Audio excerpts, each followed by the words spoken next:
बिस्मिल्लाहिर्रहमानिर्रहीम अस्सलाम वालेकुम दोस्तों की हाल चाल है। उम्मीद करना कि तुसी ठीक ठाक होगे तो अलहमदुलिल्लाह तुहाड़ियां दुआवां नाल तुहाड़ा भाई भी बिल्कुल ठीक ठाक है। मेरे पिछे तुसी देख रहे हो कि दोबारा तुहाड़े भाई ने जेहड़ा ने जानवरों के चारे में पानी लाया है, क्योंकि जानवरों का चारा बिल्कुल ही खत्म हो गया है। अब्बू जान कह रहे हैं कि दोबारा जेहड़ा ने इन्हूं पानी लाओ।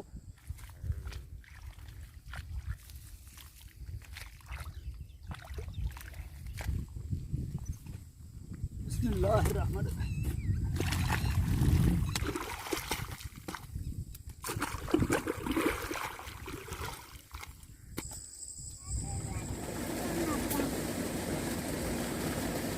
भाई मुकरम का किचन है, नाल ये क्यारी है।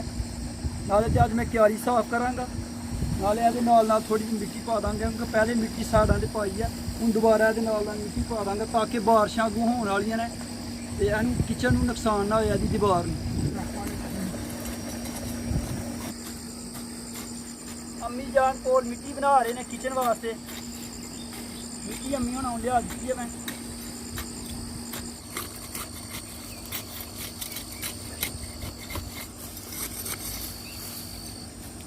कुछ दरखत भाई मुकल्लफ ने लाए हैं, ये अलहमदुलिल्लाह जेडे ने काफ़ी जेडे ने वो तुर पे ने, ते कुछ जेडे ने 2-3 दरखत जेडे ने सुक गए हैं।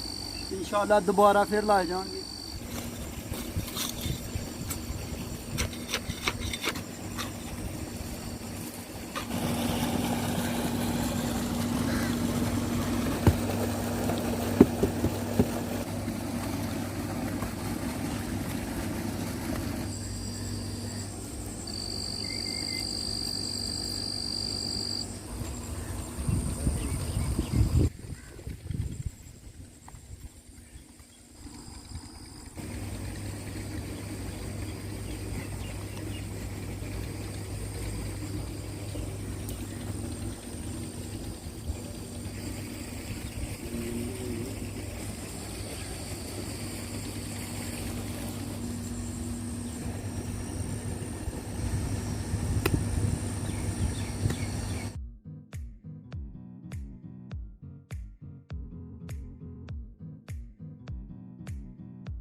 बिस्मिल्लाह।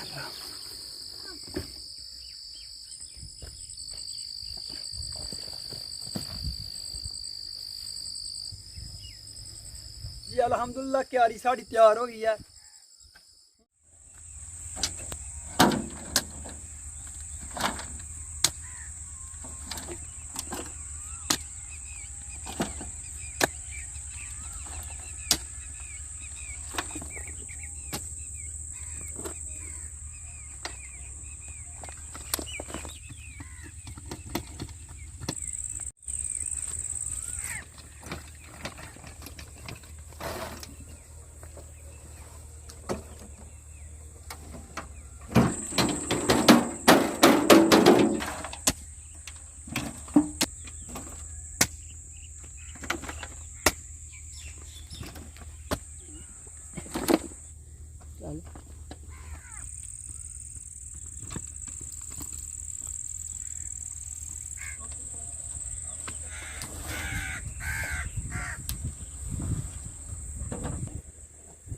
साइडों पे हम मट्टी इसलिए डाल रहे हैं, यहाँ पे हमारा किचन है और ये जगह काफ़ी ऊंची हमने बनाई हुई है। मट्टी डाल के इस जगह को थोड़ा बढ़ाएंगे, आगे बहुत ज़्यादा बारिशें होंगी, बारिशों का महीना आ रहा है, तो एक तो यहाँ से गुजरने का रास्ता बन जाएगा और दूसरा किचन की जगह जो है वो थोड़ी बढ़ जाएगी और फिर कुकिंग में आसान, क्योंकि जब बारिशें बहुत ज़्यादा होती हैं तो फिर खेतों में तो पानी हो जाता है, तो ये जगह ऊँची होगी तो यहाँ पे आसानी के साथ कुकिंग वगैरह हम कर सकते हैं।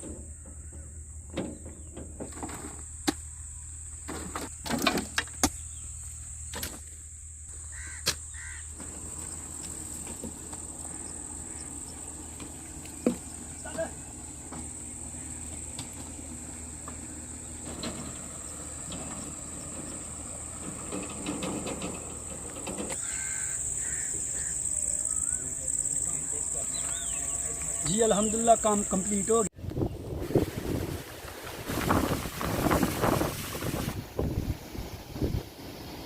अचानक मौसम खराब हो गया भाई मुकरम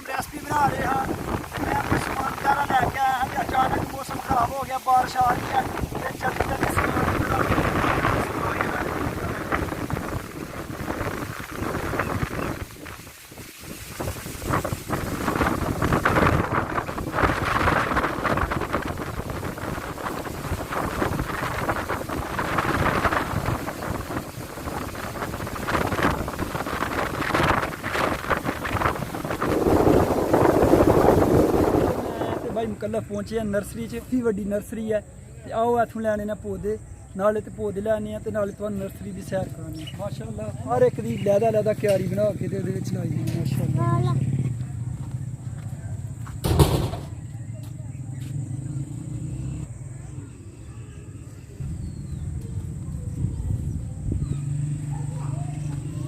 माशाअल्लाह जी माशाअल्लाह।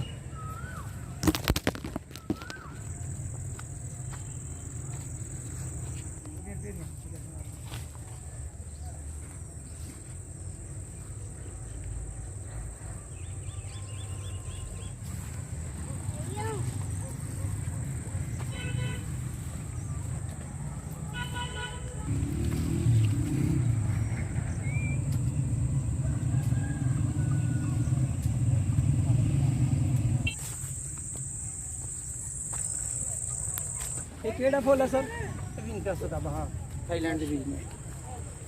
माशाअल्लाह जी पौधे काफ़ी सारे ने, जेह्ड़े तुहाडे भाई नूं पसंद आए ने भाई ने कढाले ने। शानी मैनूं इन्हां दे आंदे ए मेरे पौधे जेह्ड़े ने ए मैं ले जा माशाअल्लाह। ये हुण चलने आं, टाइम भी काफ़ी हो गया। तो दोस्तों पौधे तुहाडे भाई ने कल लाए हैं। टोटल वीडियो सेफ ही ते वीडियो एडिट करन लगे हाँ, तो ਉਹਦੇ ਵਿੱਚੋਂ ਬੱਚਿਆਂ ਨੇ एक पार्ट ਜਿਹੜਾ ਨੇ ਕੱਟ ਦਿੱਤਾ ਸੀ। ਜਿਹੜੇ ਉਹ ਪਾर्ट ਉਹ ਕੱਟਿਆ ਗਿਆ ਸੀ ਜਿਹੜਾ ਮੈਂ ਜਿੱਥੇ ਪੌਦੇ ਲਗਾਏ ਨੇ, ਯਾਨੀ कि एंड वाला पार्ट डिलीट कर ਦਿੱਤਾ ਸੀ। ਤੇ ਹੁਣ ਮੈਂ ਦੁਬਾਰਾ ਪੌਦਾ ਪੋਟਿਆ ਇਸ ਵਾਸਤੇ ਕਿ ਤੁਹਾਨੂੰ ਦੱਸਿਆ ਜਾਏ ਕਿ ਕਿਸ ਤਰ੍ਹਾਂ ਲਾਇਆ ਤੁਹਾਡੇ ਬਾਈ ਨੇ। ਦੁਬਾਰਾ ਪੋਟ ਕੇ ਇਹਨੂੰ ਦੁਬਾਰਾ ਲਾਉਂਦੇ ਹਾਂ, ਕਿਉਂਕਿ ਜ਼ਿਆਦਾ ਸਾਰੇ ਪੌਦੇ ਮੈਂ ਨਹੀਂ ਪੁੱਟੇ, ਕਿਉਂ ਪੌਦੇ ਸੁੱਕਣ ਦਾ ਖਤਰਾ ਹੈ। ਇਸ ਵਾਸਤੇ ਇੱਕ ਪੌਦਾ ਪੁੱਟਿਆ, ਇਹਨੂੰ ਦੁਬਾਰਾ ਲਾਵਾਂਗੇ। ਬਿਸਮਿਲ੍ਲਾਹਿਰ ਰਹਿਮਾਨਿਰ ਰਹੀਮ।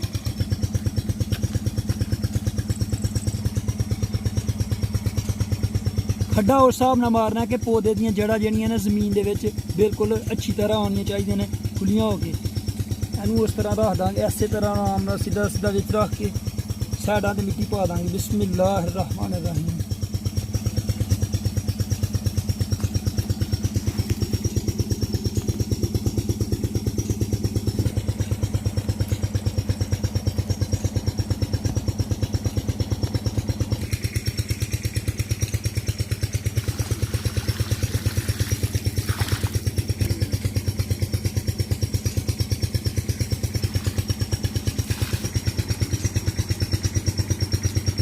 दोस्तों ਇਹਦੀਆਂ ਸਾਈਡਾਂ ਤੇ ਜਿਹੜਾ ਸ਼ਾਖਾਂ ਵਗੈਰਾ ਲਾ ਦਾਂਗੇ ਤਾਂ ਕਿ ਜਿਹੜੇ ਇਹਨਾਂ ਨੇ ਪੌਦੇ ਮਹਿਫੂਜ਼ ਹੋ ਜਾਣ, ਜਾਨਵਰ ਵਗੈਰਾ ਇੱਧਰ ਆਉਂਦੇ ਨੇ ਤੇ ਇਹਨਾਂ ਨੂੰ ਨੁਕਸਾਨ ਨਾ ਪਹੁੰਚਾਉਣ।